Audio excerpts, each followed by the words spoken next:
From the Grand Journal. Latest news. Dr. Deletter kidnapped a mad piece of criminal daring. At the moment of going to press, we have received an item of news which we dare not guarantee is authentic, because of its very improbable character. We print it, therefore, with all reserve. Yesterday evening, Dr. Deletter, the well-known surgeon, was present, with his wife and daughter, at the performance of Hernani at the Comédie Française. At the commencement of the third act, that is to say, at about 10 o'clock, the door of his box opened and a gentleman, accompanied by two others, leaned over to the doctor and said to him, in a low voice, but loud enough for Madame Deletter to hear, "Doctor, I have a very painful task to fulfill and I shall be very grateful to you if you will make it as easy for me as you can." "Who are you, sir?" "M. Thezard, Commissary of Police of the 1st District, and my instructions are to take you to M. Dudouis, at the Prefecture." "But—" "Not a word, doctor, I entreat you, not a movement. There is some regrettable mistake, and that is why we must act in silence and not attract anybody's attention. You will be back, I have no doubt, before the end of the performance." The doctor rose and went with the commissary. At the end of the performance, he had not returned. Madame Deletter, greatly alarmed, drove to the office of the commissary of police. There she found the real M. Thezard and discovered, to her great terror, that the individual who had carried off her husband was an impostor. Inquiries made so far have revealed the fact that the doctor stepped into a motor car and that the car drove off in the direction of the Concorde. Readers will find further details of this incredible adventure in our second edition. Incredible though it might be, the adventure was perfectly true. Besides, the issue was not long delayed and the Grand Journal, while confirming the story in its midday edition, described in a few lines the dramatic ending with which it concluded. The story ends and guesswork begins. Dr. Deletter was brought back to 78, Rue Duret, at 9 o'clock this morning, in a motor car which drove away immediately at full speed. Number 78, Rue Duret, is the address of Dr. Deletter's clinical surgery, at which he arrives every morning at the same hour. When we sent in our card, the doctor, though closeted with the chief of the detective service, was good enough to consent to receive us. "All that I can tell you," he said, in reply to our questions, "is that I was treated with the greatest consideration. My three companions were the most charming people I have ever met, exquisitely well-mannered and bright and witty talkers, a quality not to be despised, in view of the length of the journey." "How long did it take?" "About 4 hours and as long returning." "And what was the object of the journey?" "I was taken to see a patient whose condition rendered an immediate operation necessary." "And was the operation successful?" "Yes, but the consequences may be dangerous." "I would answer for the patient here." "Down there, under his present conditions." "Bad conditions?" "Execrable, a room in an inn, and the practically absolute impossibility of being attended to." "Then what can save him?" "A miracle and his constitution, which is an exceptionally strong one." "And can you say nothing more about this strange patient?" "No. In the first place, I have taken an oath, and, secondly, I have received a present of 10,000 francs for my free surgery. If I do not keep silence, this sum will be taken from me." "You are joking. Do you believe that?" "Indeed I do." The men all struck me as being very much in earnest. This is the statement made to us by Dr. Deletter.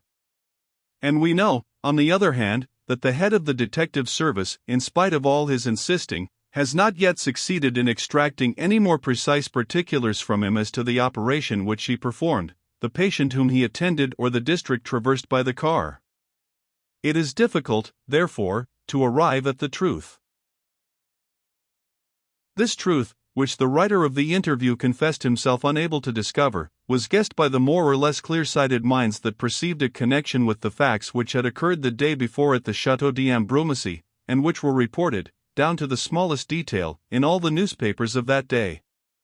There was evidently a coincidence to be reckoned with in the disappearance of a wounded burglar and the kidnapping of a famous surgeon.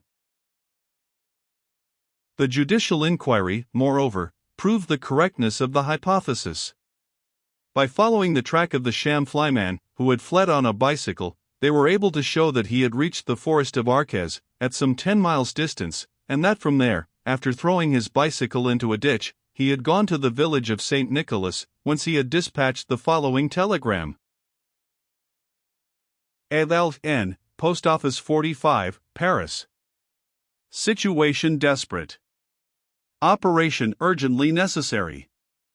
Send celebrity by National Road 14.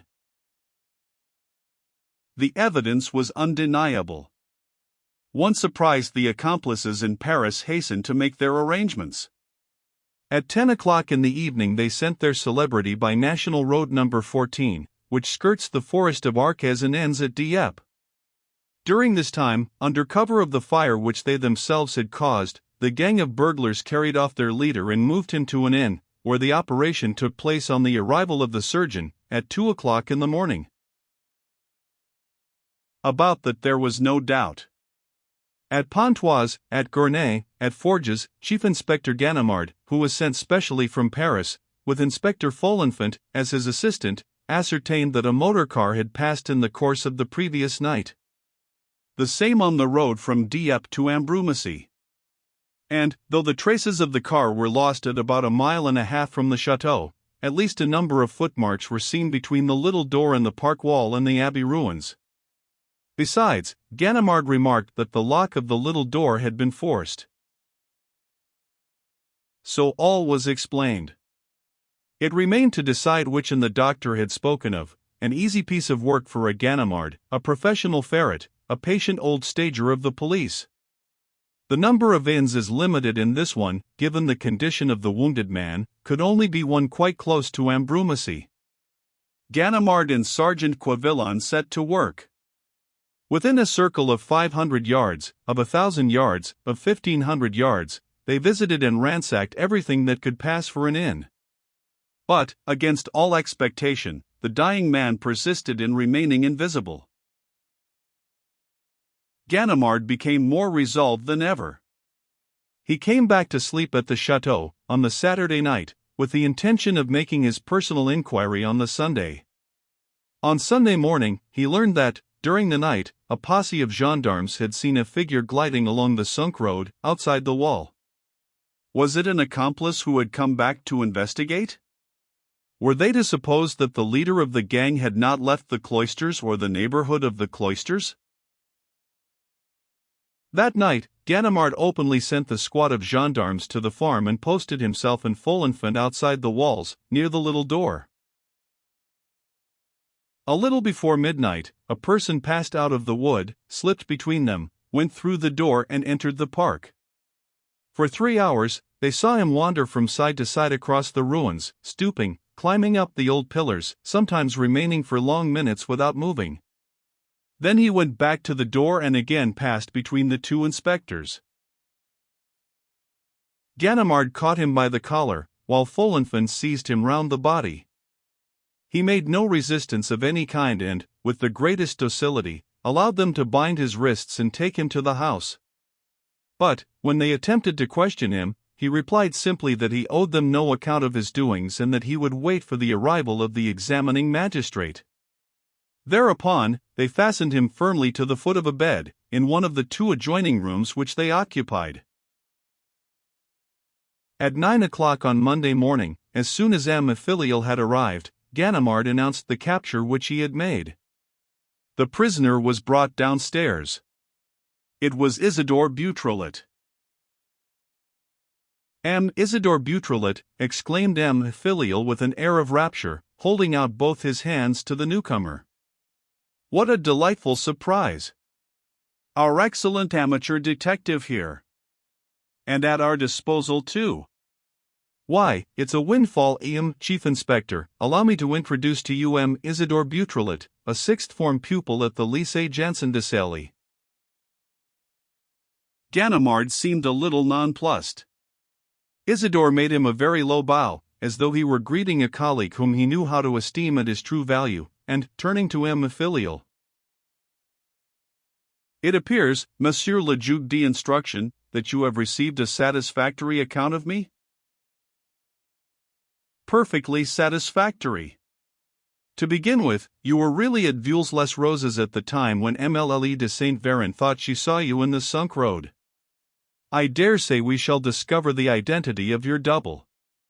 In the second place, you are in very deed Isidore Beautrelet, a sixth-form pupil and, what is more, an excellent pupil, industrious at your work and of exemplary behavior. As your father lives in the country, you go out once a month to his correspondent, M. Bernard, who is lavish in his praises of you. So that you are free, Isidore Beautrelet. Absolutely free? Absolutely.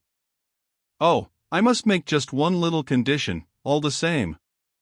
You can understand that I can't release a gentleman who administers sleeping draughts, who escapes by the window and who is afterward caught in the act of trespassing upon private property. I can't release him without a compensation of some kind. I await your pleasure. Well, we will resume our interrupted conversation and you shall tell me how far you have advanced with your investigations. In 2 days of liberty, you must have carried them pretty far? And, as Ganimard was preparing to go, with an affectation of contempt for that sort of practice, the magistrate cried, Not at all, Inspector, your place is here. I assure you that Isidore Beautrelet is worth listening to. Isidore Beautrelet, according to my information, has made a great reputation at the Lycée Janson de Sailly as an observer whom nothing escapes, and his schoolfellows, I hear, look upon him as your competitor and a rival of Holmlock Shears. Indeed, said Ganimard, ironically. Just so. One of them wrote to me, if Beautrelet declares that he knows, you must believe him, and, whatever he says, you may be sure that it is the exact expression of the truth. Isidore Beautrelet, now or never is the time to vindicate the confidence of your friends. I beseech you, give us the exact expression of the truth. Isidore listened with a smile and replied, Monsieur le Juge d'Instruction, you are very cruel. You make fun of poor schoolboys who amuse themselves as best they can. You are quite right, however, and I will give you no further reason to laugh at me. The fact is that you know nothing, Isidore Beautrelet.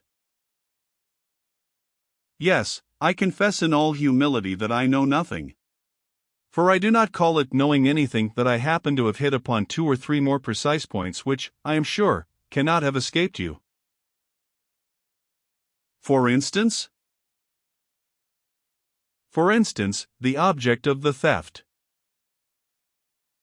Ah, of course, you know the object of the theft? As you do, I have no doubt. In fact, it was the first thing I studied, because the task struck me as easier. Easier, really? Why, of course. At the most, it's a question of reasoning. Nothing more than that? Nothing more. And what is your reasoning? It is just this, stripped of all extraneous comment. On the one hand, there has been a theft, because the 2 young ladies are agreed and because they really saw 2 men running away and carrying things with them. There has been a theft. On the other hand, nothing has disappeared, because M. de Gesvres says so and he is in a better position than anybody to know. nothing has disappeared. From those two premises I arrive at this inevitable result. Granted that there has been a theft and that nothing has disappeared, it is because the object carried off has been replaced by an exactly similar object. Let me hasten to add that possibly my argument may not be confirmed by the facts. But I maintain that it is the first argument that ought to occur to us and that we are not entitled to waive it until we have made a serious examination. That's true, muttered the magistrate, who was obviously interested. Now, continued Isidore, what was there in this room that could arouse the covetousness of the burglars? Two things. The tapestry first. It can't have been that. Old tapestry cannot be imitated, the fraud would have been palpable at once. There remain the 4 Rubens pictures. What's that you say? I say that the 4 Rubenses on that wall are false. Impossible. They are false a priori, inevitably and without a doubt. I tell you, it's impossible. It is very nearly a year ago, Monsieur le Juge d'Instruction, since a young man, who gave his name as Charpenais, came to the Château d'Ambrumésy and asked permission to copy the Rubens pictures. M. de Gesvres gave him permission. Every day for 5 months Charpenais worked in this room from morning till dusk. The copies which he made, canvases and frames, have taken the place of the 4 original pictures bequeathed to M. de Gesvres by his uncle, the Marquès de Bobadilla. Prove it. I have no proof to give. A picture is false because it is false, and I consider that it is not even necessary to examine these 4. Filial and Ganimard exchanged glances of unconcealed astonishment. The inspector no longer thought of withdrawing. At last, the magistrate muttered, "We must have M. de Gesvres's opinion." And Ganimard agreed. "Yes, we must have his opinion." And they sent to beg the Count to come to the drawing-room. The young sixth-form pupil had won a real victory. To compel 2 experts, 2 professionals like M. Filial and Ganimard to take account of his surmises implied a testimony of respect of which any other would have been proud. But Beautrelet seemed not to feel those little satisfactions of self-conceit and, still smiling without the least trace of irony, he placidly waited. M. de Gesvres entered the room. "Monsieur le Comte," said the magistrate, "the result of our inquiry has brought us face to face with an utterly unexpected contingency, which we submit to you with all reserve. It is possible, I say that it is possible, that the burglars, when breaking into the house, had it as their object to steal your 4 pictures by Rubens, or, at least, to replace them by 4 copies which are said to have been made last year by a painter called Charpenais. Would you be so good as to examine the pictures and to tell us if you recognize them as genuine?" The Count appeared to suppress a movement of annoyance, looked at Isidore Beautrelet and at M. Filial and replied, without even troubling to go near the pictures, "I hoped, Monsieur le Juge d'Instruction, that the truth might have remained unknown. As this is not so, I have no hesitation in declaring that the 4 pictures are false." "You knew it, then?" "From the beginning." "Why didn't you say so?" The owner of a work is never in a hurry to declare that that work is not, or, rather, is no longer genuine. Still, it was the only means of recovering them. I consider that there was another and a better. Which was that? Not to make the secret known, not to frighten my burglars and to offer to buy back the pictures, which they must find more or less difficult to dispose of. How would you communicate with them? As the Count did not reply, Isidore answered for him. by means of an advertisement in the papers. The paragraph inserted in the agony column of the journal, the Echo de Paris and the Matin runs, "A.M. prepared to buy back the pictures." The Count agreed with a nod. Once again, the young man was teaching his elders. And the filial showed himself a good sportsman. "There's no doubt about it, my dear sir," he exclaimed. "I'm beginning to think your schoolfellows were not quite wrong. By Jove, what an eye! What intuition! If this goes on, there will be nothing left for M. Ganimard and me to do." "Oh, none of this part was so very complicated." "You mean to say that the rest was more so I remember, in fact, that, when we first met you seemed to know all about it. Let me see, as far as I recollect, you said that you knew the name of the murderer." "So I do." "Well, then, who killed Jean Duval? Is the man alive? Where is he hiding?" "There is a misunderstanding between us, Monsieur le Juge d'Instruction, or, rather, you have misunderstood the facts from the beginning. The murderer and the runaway are two distinct persons." "What's that?" exclaimed M. Filial. "The man whom M. de Gesvres saw in the boudoir and struggled with, the man whom the young ladies saw in the drawing-room and whom Emilie de Saint Véran shot at, the man who fell in the park and whom we are looking for. Do you suggest that he is not the man who killed Jean Duval?" "I do." "Have you discovered the traces of a third accomplice who disappeared before the arrival of the young ladies?" "I have not." "In that case, I don't understand. Well, who is the murderer of Jean Duval?" "Jean Duval was killed by—" Beautrelet interrupted himself, thought for a moment and continued. "But I must first show you the road which I followed to arrive at the certainty and the very reasons of the murder, without which my accusation would seem monstrous to you, and it is not, no, it is not monstrous at all. There is one detail which has passed unobserved and which, nevertheless, is of the greatest importance, and that is that Jean Duval, at the moment when he was stabbed, had all his clothes on, including his walking boots, was dressed, in short, as a man is dressed in the middle of the day, with a waistcoat, collar, tie and braces. Now the crime was committed at 4 o'clock in the morning." "I reflected on that strange fact," said the magistrate, "and M. de Gesvres replied that Jean Duval spent a part of his nights in working. The servants say, on the contrary, that he went to bed regularly at a very early hour. But, admitting that he was up, why did he disarrange his bedclothes, to make believe that he had gone to bed?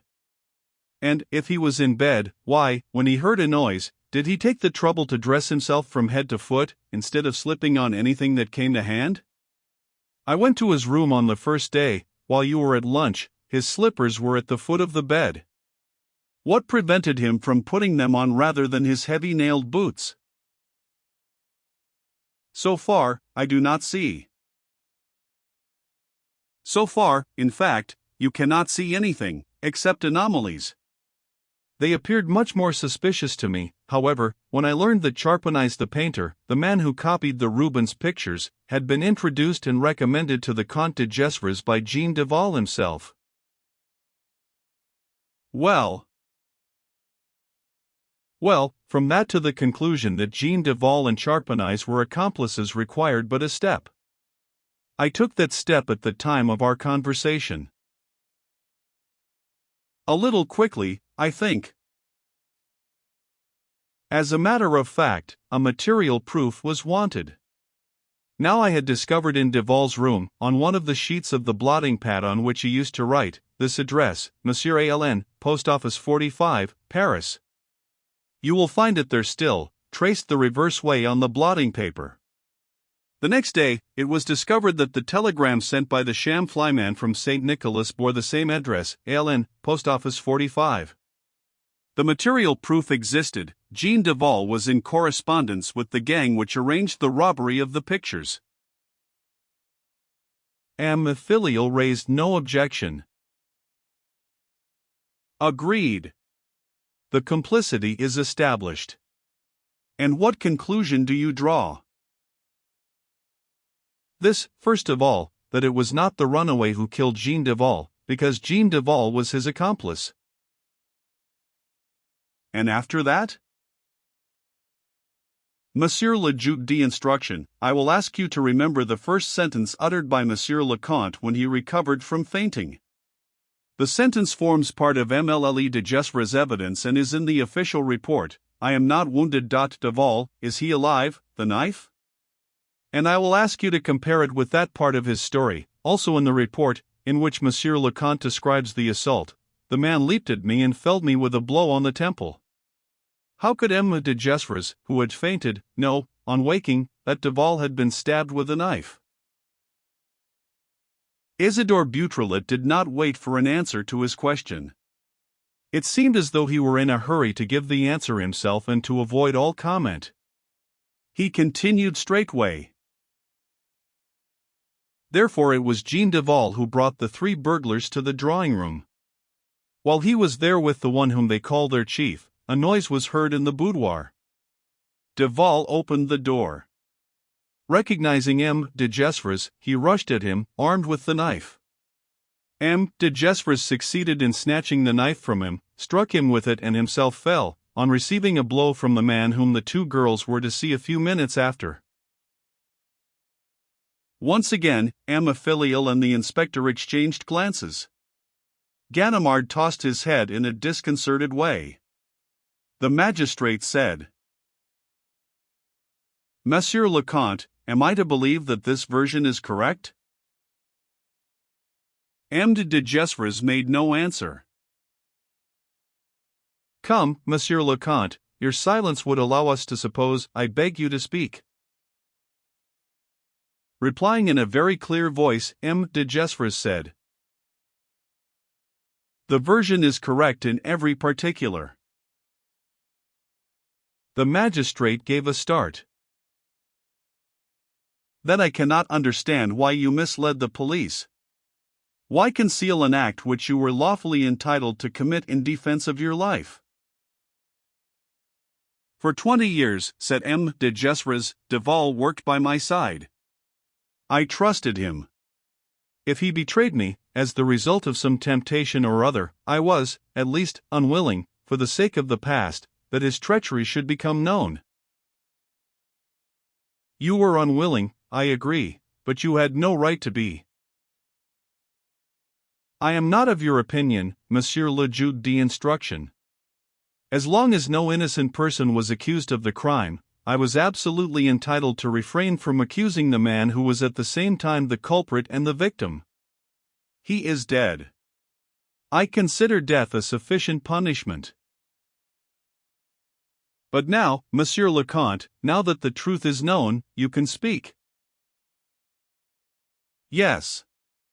Here are 2 rough drafts of letters written by him to his accomplices. I took them from his pocketbook, a few minutes after his death. And the motive of his theft? Go to 18, Rue de la Barre, at Dieppe, which is the address of a certain Madame Verdier. It was for this woman, whom he got to know 2 years ago, and to supply her constant need of money that Duval turned thief. So everything was cleared up. The tragedy rose out of the darkness and gradually appeared in its true light. Let us go on, said M. Filial after the Count had withdrawn. Upon my word, said Beautrelet, gaily, I have said almost all that I had to say. But the runaway, the wounded man? As to that, Monsieur le Juge d'Instruction, you know as much as I do. You have followed his tracks in the grass by the cloisters, you have. Yes, I know. But, since then, his friends have removed him, and what I want is a clue or 2 as regards that inn. Isidore Beautrelet burst out laughing. The inn. The inn does not exist. It's an invention, a trick to put the police on the wrong scent, an ingenious trick, too, for it seems to have succeeded. But Dr. Deletter declares. Ah, that's just it, cried Beautrelet, in a tone of conviction. It is just because Dr. Deletter declares that we mustn't believe him. Why, Dr. Deletter refused to give any but the vaguest details concerning his adventure. He refused to say anything that might compromise his patient's safety, and suddenly he calls attention to an inn. You may be sure that he talked about that inn because he was told to. You may be sure that the whole story which he dished up to us was dictated to him under the threat of terrible reprisals. The doctor has a wife. The doctor has a daughter. He is too fond of them to disobey people of whose formidable power he has seen proofs. And that is why he has assisted your efforts by supplying the most precise clues. So precise that the inn is nowhere to be found. So precise that you have never ceased looking for it, in the face of all probability, and that your eyes have been turned away from the only spot where the man can be, the mysterious spot which he has not left, which he has been unable to leave ever since the moment when, wounded by Mlle de Saint Véran, he succeeded in dragging himself to it, like a beast to its lair. But where, confound it all, in what corner of Hades? In the ruins of the old abbey. But there are no ruins left, a few bits of wall, a few broken columns. That's where he's gone to earth.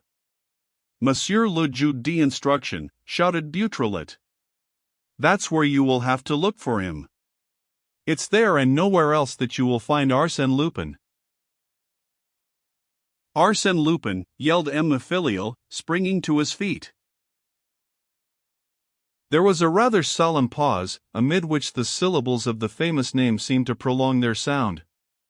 Was it possible that the vanquished and yet invisible adversary, whom they had been hunting in vain for several days, could really be Arsène Lupin? Arsène Lupin, caught in a trap, arrested, meant immediate promotion, fortune, glory to any examining magistrate. Ganimard had not moved a limb. Isidore said to him, "You agree with me, do you not, Inspector?" "Of course I do." "You have not doubted either, for a moment have you, that he managed this business?" "Not for a second. The thing bears his signature. A move of Arsène Lupin's is as different from a move made by another man as one face is from another. You have only to open your eyes." "Do you think so?" "Do you think so?" said M. Filial. "Think so?" cried the young man. "Look, here's one little fact. What are the initials under which those men correspond among themselves?"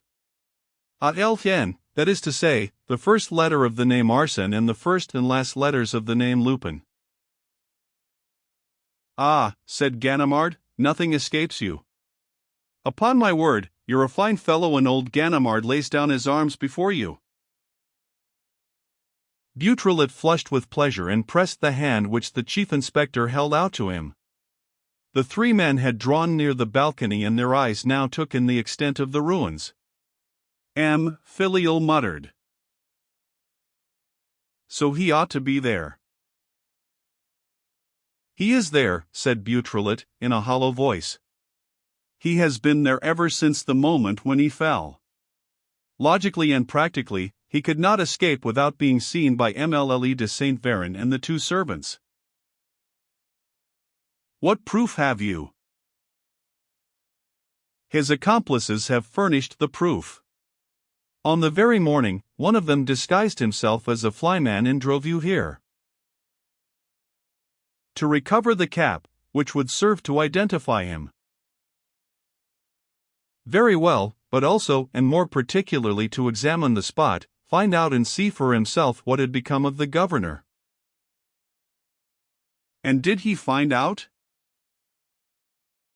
"I presume so, as he knew the hiding place. And I presume that he became aware of the desperate condition of his chief, because, under the impulse of his alarm, he committed the imprudence to write that threat, "Woe betide the young lady, if she has killed the governor." But his friends were able to take him away afterward? When? Your men have never left the ruins. And where could they have moved him to?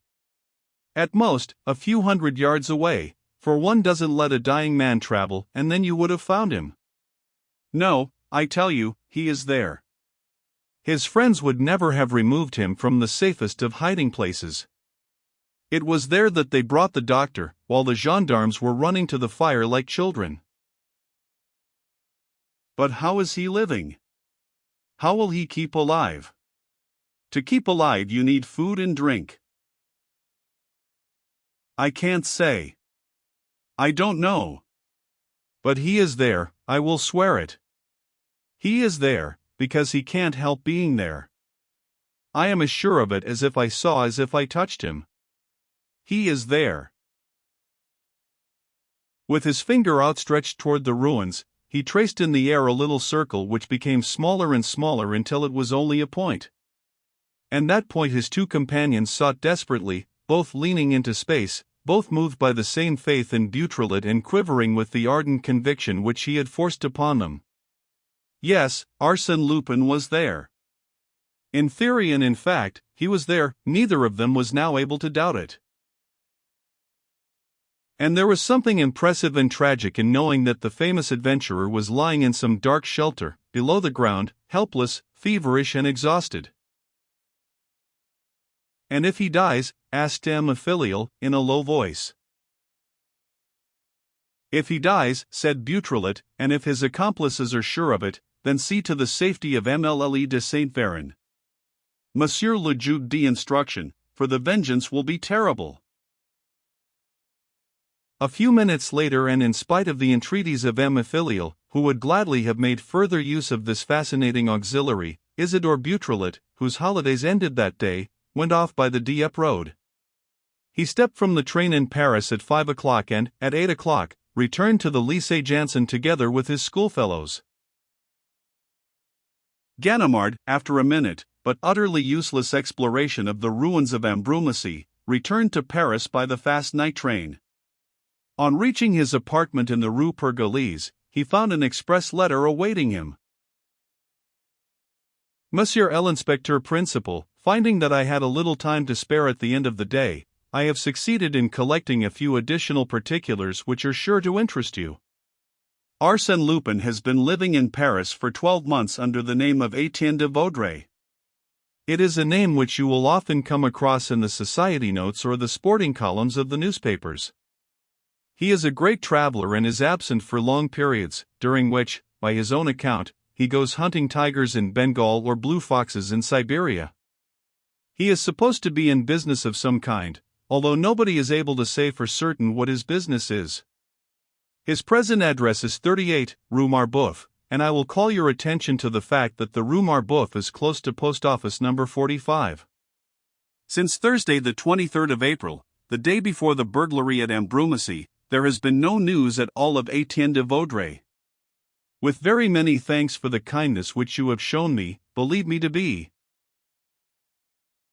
Monsieur l'Inspecteur Principal, yours sincerely, Isidore Beautrelet. P.S. Please on no account think that it cost me any great trouble to obtain this information. On the very morning of the crime, while M. Filial was pursuing his examination before a few privileged persons, I had the fortunate inspiration to glance at the runaway's cap, before the sham flyman came to change it. The hatter's name was enough, as you may imagine, to enable me to find the clue that led to the identification of the purchaser and his address. The next morning, Ganimard called at 36, Rue Marboeuf. After questioning the concierge, he made him open the door of the ground-floor flat on the right, a very comfortable apartment, elegantly furnished, in which, however, he discovered nothing beyond some cinders in the fireplace. Two friends had come, 4 days earlier, to burn all compromising papers. But, just as he was leaving, Ganimard passed the postman, who was bringing a letter for M. de Vaudreuil.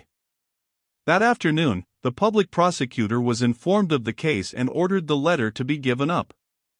It bore an American postmark and contained the following lines, in English. Dear SIR, I write to confirm the answer which I gave your representative. As soon as you have M. de Gesvers's 4 pictures in your possession, you can forward them as arranged. You may add the rest, if you are able to succeed, which I doubt.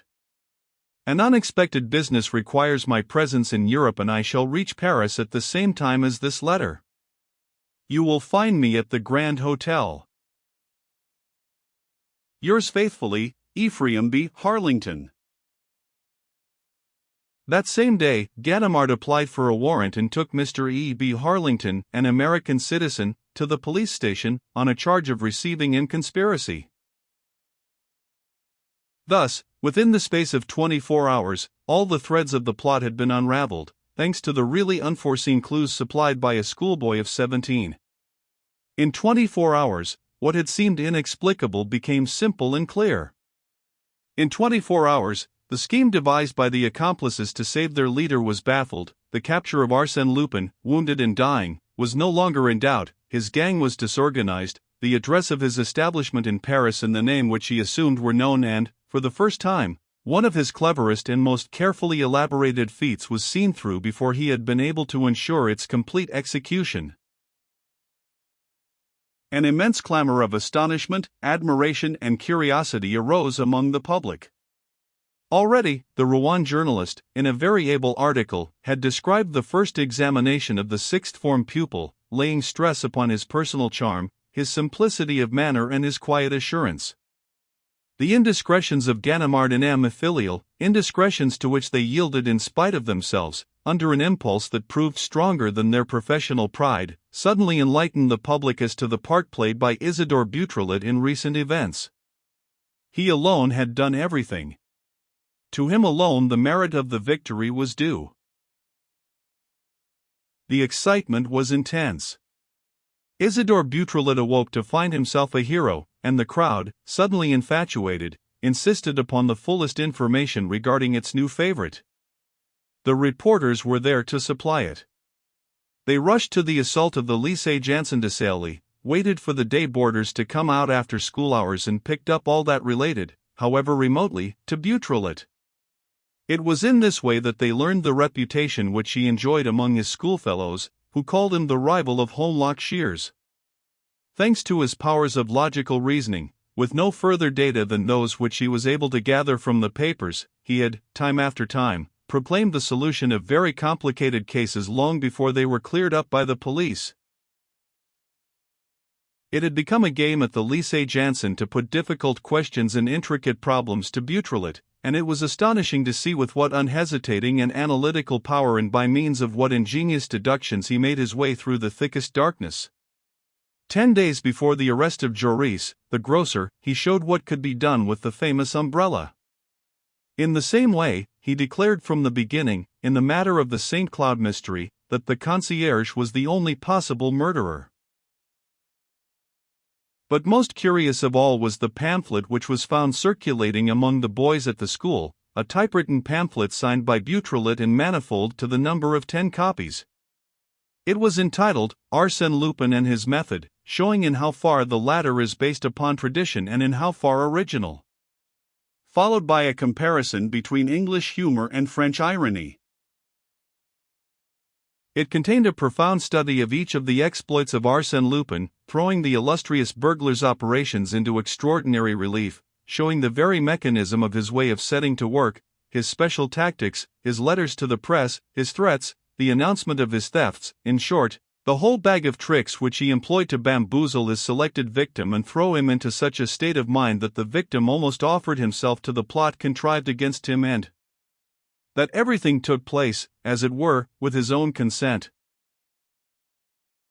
And the work was so just, regarded as a piece of criticism, so penetrating, so lively and marked by a wit so clever and, at the same time, so cruel that the lawyers at once passed over to his side, that the sympathy of the crowd was summarily transferred from Lupin to Beautrelet and that, in the struggle engaged upon between the two, the schoolboy's victory was loudly proclaimed in advance. Be this as it may, both M. Filial and the Paris public prosecutor seemed jealously to reserve the possibility of this victory for him. On the one hand, they failed to establish Mr. Harlington's identity or to furnish a definite proof of his connection with Lupin's gang. Confederate or not, he preserved an obstinate silence. Nay, more, after examining his handwriting, it was impossible to declare that he was the author of the intercepted letter. A Mr. Harlington, carrying a small portmanteau and a pocketbook stuffed with banknotes, had taken up his abode at the Grand Hotel. That was all that could be stated with certainty. On the other hand, at Dieppe, M. Filial lay down on the positions which Beautrelet had won for him. He did not move a step forward. Around the individual whom MLLE de Saint Véran had taken for Beautrelet, on the eve of the crime, the same mystery reigned as heretofore. The same obscurity also surrounded everything connected with the removal of the 4 Rubens pictures.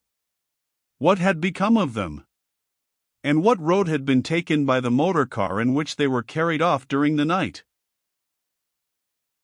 Evidence of its passing was obtained at Luneray at Yerville, at Yvetot, and at Cotta-Bec-en-Cox, where it must have crossed the Seine at daybreak in the steam ferry. But, when the matter came to be inquired into more thoroughly, it was stated that the motor car was an uncovered one and that it would have been impossible to pack 4 large pictures into it unobserved by the ferryman. It was very probably the same car, but then the question cropped up again, what had become of the 4 Rubenses?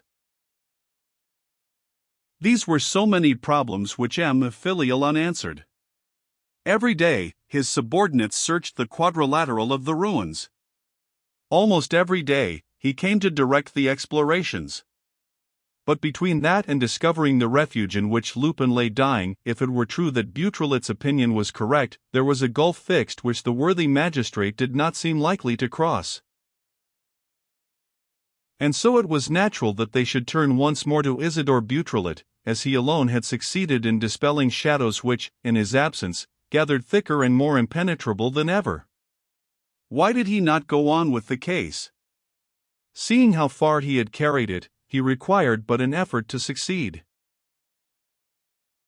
The question was put to him by a member of the staff of the Grand Journal, who had obtained admission to the Lycée Janson by assuming the name of Bernard, the friend of Beautrelet's father. And Isidore very sensibly replied, "My dear sir, there are other things besides Lupin in this world, other things besides stories about burglars and detectives. There is, for instance, the thing which is known as taking one's degree. Now I am going up for my examination in July. This is May. And I don't want to be plucked. What would my worthy parents say? But what would he say if you delivered Arsène Lupin into the hands of the police? Tut! There's a time for everything. In the next holidays. Whitsuntide? Yes, I shall go down on Saturday the 6th of June by the first train. And, on the evening of that Saturday, Lupin will be taken. Will you give me until the Sunday? Asked Beautrelet, laughing. Why delay? Replied the journalist, quite seriously. This inexplicable confidence, born of yesterday and already so strong, was felt with regard to the young man by one and all, even though, in reality, events had justified it only up to a certain point. No matter, people believed in him. Nothing seemed difficult to him.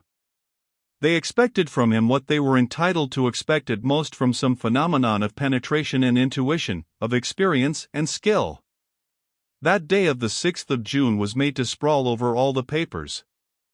On the 6th of June, Isidore Beautrelet would take the fast train to Dieppe, and Lupin would be arrested on the same evening. Unless he escapes between this and then, objected the last remaining partisans of the adventurer. Impossible. Every outlet is watched. Unless he has succumbed to his wounds, then, said the partisans, who would have preferred their hero's death to his capture. And the retort was immediate. Nonsense. If Lupin were dead, his confederates would know it by now, and Lupin would be revenged. Beautrelet said so. And the 6th of June came. Half a dozen journalists were looking out for Isidore at the Gare Saint-Lazare. 2 of them wanted to accompany him on his journey. He begged them to refrain. He started alone, therefore, in a compartment to himself. He was tired, thanks to a series of nights devoted to study, and soon fell asleep. He slept heavily. In his dreams, he had an impression that the train stopped at different stations and that people got in and out. When he awoke, within sight of Rouen, he was still alone. But, on the back of the opposite seat, was a large sheet of paper, fastened with a pin to the grey cloth. It bore these words: "Every man should mind his own business. Do you mind yours? If not, you must take the consequences." "Capital," he exclaimed, rubbing his hands with delight. "Things are going badly in the adversary's camp. That threat is as stupid and vulgar as the sham Flyman's. What a style! One can see that it wasn't composed by Lupin." The train threaded the tunnel that precedes the old Norman city. On reaching the station, Isidore took a few turns on the platform to stretch his legs. He was about to re-enter his compartment, when a cry escaped him. As he passed the bookstall, he had read, in an absent-minded way, the following lines on the front page of a special edition of the Journal de Rouen, and their alarming sense suddenly burst upon him. Stop press news. We hear by telephone from Dieppe that the Château d'Ambrumésy was broken into last night by criminals, who bound and gagged Mlle de Gesvres and carried off Mlle de Saint-Véran. Traces of blood have been seen at a distance of 500 yards from the house, and a scarf has been found close by, which is also stained with blood. There is every reason to fear that the poor young girl has been murdered. Isidore Beautrelet completed his journey to Dieppe without moving a limb. Bent in two, with his elbows on his knees and his hands plastered against his face, he sat thinking. At Dieppe, he took a fly. At the door of Ambrumésy, he met the examining magistrate, who confirmed the horrible news. "You know nothing more?" asked Beautrelet. "Nothing. I have only just arrived." At that moment, the sergeant of gendarmes came up to M. Filial and handed him a crumpled, torn and discolored piece of paper, which he had picked up not far from the place where the scarf was found. M. Filial looked at it and gave it to Beautrelet, saying, "I don't suppose this will help us much in our investigations." Isidore turned the paper over and over. It was covered with figures, dots and signs and presented the exact appearance reproduced below. Illustration: